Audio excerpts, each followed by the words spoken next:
આપ સર્વોને હેતપૂર્વક જય શ્રી સ્વામિનારાયણ।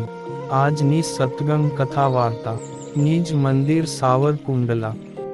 આજની સત્સંગ કથા વાર્તામાં આપને શ્રીમદ સત્સંગી જીવનની કથા સાંભળશું। અધ્યાય 1-2। હે રાજન, તમે આ કથા સાંભળવામાં શ્રદ્ધા તેમજ પ્રીતિવાળા છો, માટે શાસ્ત્ર સાંભળવા માંગ કોને અધિકાર છે? તો હું તમને કહું છું તે તમે એકાગ્ર ચિત્તે સાંભળો। હે પૃથ્વીપતિ, 4 વર્ણ અને 4 આશ્રમના મનુષ્યોને આ શાસ્ત્ર શ્રવણ કરવાનો અધિકાર છે, માટે એ સર્વેએ અતિ આદરપૂર્વક આ શાસ્ત્રનું શ્રવણ અવશ્યપણે કરવું। હે ભૂમિપતિ, હવે હું આદરપૂર્વક સાંભળવા યોગ્ય પાવનકારી આ શાસ્ત્ર શ્રવણથી જે ફળ થાય છે તે તમોને કહું છું। અનેક પ્રકારના યજ્ઞો કરવાથી જે ફળ થાય છે, તેમજ સર્વ તીર્થોમાં સ્નાન કરવાથી જે ફળ મળે છે, તથા દરેક પ્રકારના દાન કરવાથી જે ફળ થાય છે, તે સર્વ આ શાસ્ત્ર શ્રવણ માત્રથી મળે છે। આ શાસ્ત્રના સાંભળવા માત્રથી શ્રી હરિ અતિ પ્રસન્ન થાય છે, અને સાંભળનાર મનુષ્યોના શુભ મનોરથ તત્કાળ પૂર્ણ કરે છે। આ કળિયુગમાં થોડા દિવસ તપ કરવાથી સિદ્ધિ મળતી નથી, અને લાંબો સમય આ યુગમાં તપ કરવા માટે મનુષ્યો સમર્થ નથી, તેમજ ભગવત પ્રસન્નતાર્થે મહાયજ્ઞો કે મહાદાન કરવા સમર્થ નથી, કારણ કે તેમાં ઘણી સામગ્રી તથા પુષ્કળ ધન હોવું જોઈએ। માટે ભગવાન શ્રી હરિની પ્રસન્નતા થાય તેને અર્થે વિચક્ષણ મનુષ્યોએ શ્રદ્ધાથી આ શાસ્ત્ર અવશ્ય સાંભળવું, તેથી શ્રી હરિ અતિ પ્રસન્ન થાય છે। જે મનુષ્યો અતિ આદરપૂર્વક આ સત્સંગી જીવનરૂપી અમૃત પાન કરે છે, તેઓ કાળરૂપી મહાસર્પના ત્રાસથી છૂટીને ભગવાનના ધામને પામે છે। હજારો યુગ પર્યંત અમૃત પાન કરનાર દેવો પણ કાળના ભયથી રક્ષણ અર્થે ભગવદ્ ભક્તો પાસે આ સત્સંગી જીવન કથામૃતનું પાન કરવા ઈચ્છે છે। હે રાજન, દેવોને પણ દુર્લભ આ ગ્રંથનું અમૃત મનુષ્યોને શ્રી હરિની કૃપાથી જ સુલભ બને છે, માટે આ કથામૃતનું પાન ઈચ્છાનુસાર અવશ્ય કરવું।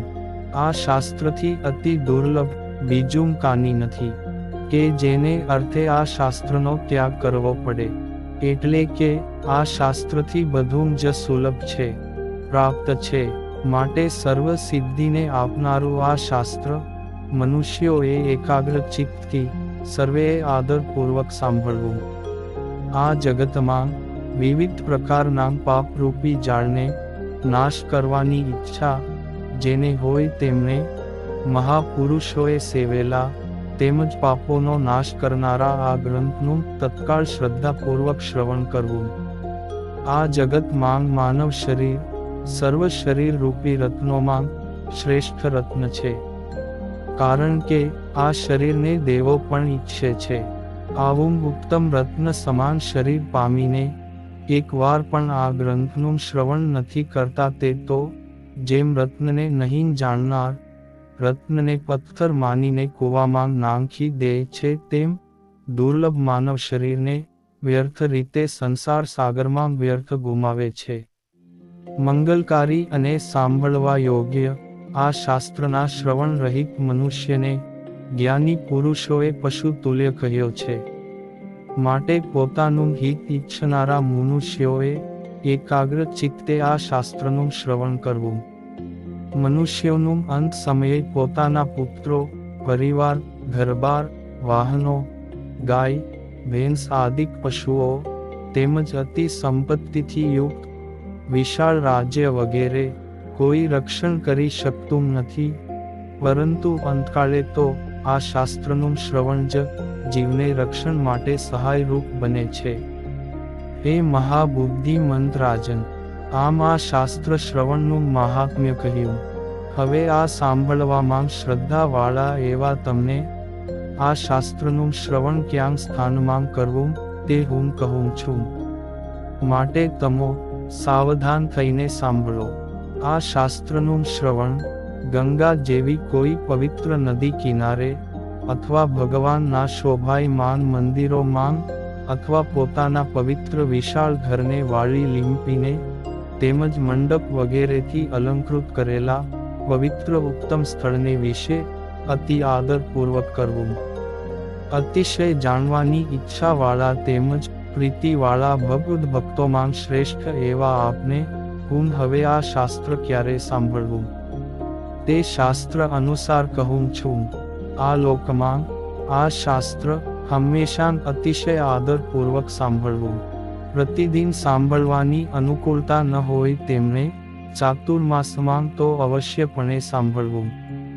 હે રાજન, જે મનુષ્યોને ચાતુર્માસમાં સાંભળવાની સાનુકૂળતા ન હોય તેમને શ્રાવણ માસમાં તો અવશ્યપણે સાંભળવું. જો શ્રાવણ માસમાં પણ અનુકૂળતા ન હોય તો ચૈત્ર માસમાં અથવા માગશર માસમાં આ શાસ્ત્રનું શ્રવણ શુભ કહેલું છે. આ કહેલા મહિનાઓમાં પણ સાંભળવાની સાનુકૂળતા ન હોય તેમને તો દર 3 વર્ષે આવતો અધિક માસ તેમાં તો આ શાસ્ત્ર અવશ્ય સાંભળવું જ. કારણ કે અધિક માસના સ્વામી પુરુષોત્તમ નારાયણ છે. માટે આ માસને પુરુષોત્તમ માસ કહેલો છે. તેથી આ પવિત્ર પુરુષોત્તમ માસમાં આ ગ્રંથનું શ્રવણ અતિ ઉત્તમ છે. હે મહિપતિ, આ શાસ્ત્રના વાંચનાર વક્તાના મુખથી નીકળેલી વાણી શ્રોતાઓને સંસારના બંધનથી મુક્ત કરનારી કહી છે. તે વક્તાના શુભ ગુણો કેવા હોવા જોઈએ તે હું તમને કહું છું. ગ્રંથના વક્તાએ કથા એવી રીતે વાંચવી કે સાંભળનાર શ્રોતાજનોને શ્રવણથી આનંદ ઉપજે. મધુર કંઠે વાંચવામાં અતિ ઝડપ ન કરવી. જે તે શબ્દ પદના અર્થો સમજાવવા અને ભક્તિભાવથી વાંચવું. દરેક પદના વિભાગ શ્રોતાઓને સરળ રીતે સમજાય એ રીતે વાંચવું. વાચનમાં અતિ વિસ્તાર ન કરવો. અતિ ઊંચા સ્વરથી નહીં પરંતુ શાંત સ્વરથી વાંચવું. શાસ્ત્રમાં શ્રદ્ધા રાખીને તથા જે પ્રતિપાદિત દેવનું વર્ણન હોય તેમાં દ્રઢ નિશ્ચય રાખીને વાંચવું. ગુરુ પરંપરાગત સંપ્રદાયના ગ્રંથોના અર્થને જાણીને કથા વાંચવી. વળી તે વક્તા જીતેન્દ્રિય હોય, સારા સ્વભાવવાળો હોય, કોઈ વાતમાં દુરાગ્રહ રાખનાર ન હોય, સત્ય વચન કહેનાર હોય, ગંભીર વાણીયુક્ત હોય, શ્રોતાઓને બોધ આપવામાં નિપુણ હોય, ભગવદ ઈચ્છાથી જે કાની પ્રાપ્ત થાય તેનાથી સંતોષ માનનાર, દયાળુ, અહંકાર રહિત, સ્વભાવથી કોમળ, શાંત, ભગવદ ભક્તિયુક્ત તેમજ લોકાપવાદથી રહિત હોય. વક્તાએ યજમાન સિવાય અન્યના દાનનો સ્વીકાર ન કરવો એવા વ્રતવાળો હોય. કામ, ક્રોધ, લોભ, મોહ વગેરે દોષોથી રહિત હોય. સર્વમાં મૈત્રી રાખનાર, વિપત્તિમાં પણ સંયમ નહીં ગુમાવનાર, સરળ રીતે રહેનાર, કહેતાં બીજાનો દ્રોહ નહીં કરનાર, દંભ તેમજ ધનના ગર્વથી રહિત, બ્રાહ્મણ જાતિનો બધાનો ઉપકારક આવા સદ્ગુણોથી યુક્ત આ શાસ્ત્રનો વક્તા હોવો જોઈએ.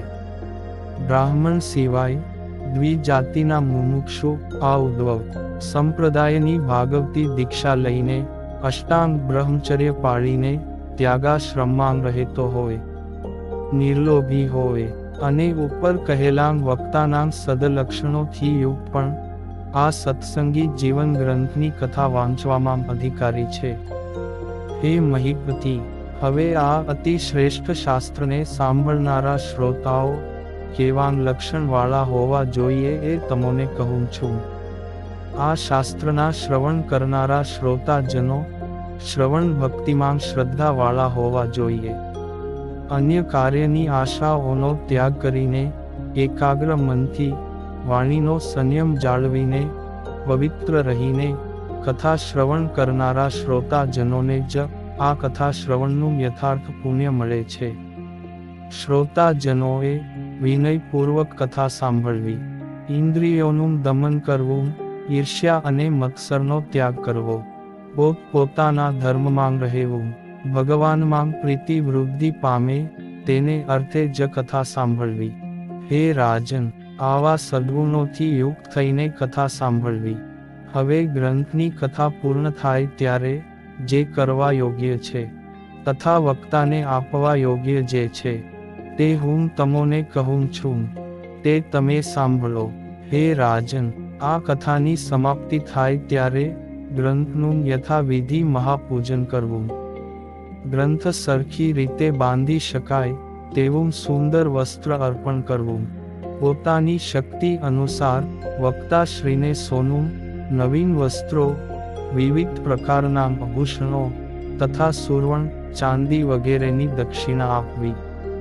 મુખ્ય યજમાન સિવાય બીજા શ્રોતાજનોએ તો પોતાની શક્તિ અનુસાર વક્તાશ્રીને ઘરેણાં, વાહન, વસ્ત્ર વગેરે 13 પ્રકારના પદો છે વગેરે સ્વશક્તિ અનુસાર જુદું જુદું આપવું. આમ ગ્રંથનું મહાત્મ્ય અને ગ્રંથ ક્યાં અને કોને સાંભળવો તેમજ શ્રોતા વક્તાના લક્ષણો સુવ્રત મુનિએ હેમંતસિંહ રાજાને કહ્યા. ઇતિ શ્રી સત્સંગી જીવન મહાત્મ્યે શતાનંદ મુનિ હેમંતસિંહ સંવાદે ગ્રંથના મહાત્મ્યનું પ્રશ્નોત્તર રૂપે નિરૂપણ નામે પ્રથમ અધ્યાય સંપૂર્ણ. અને હવે પછીની કથા વાર્તા આપને આગળના ભાગમાં સાંભળશું. અત્યારે આપ સર્વોને ભાવથી જય શ્રી સ્વામિનારાયણ.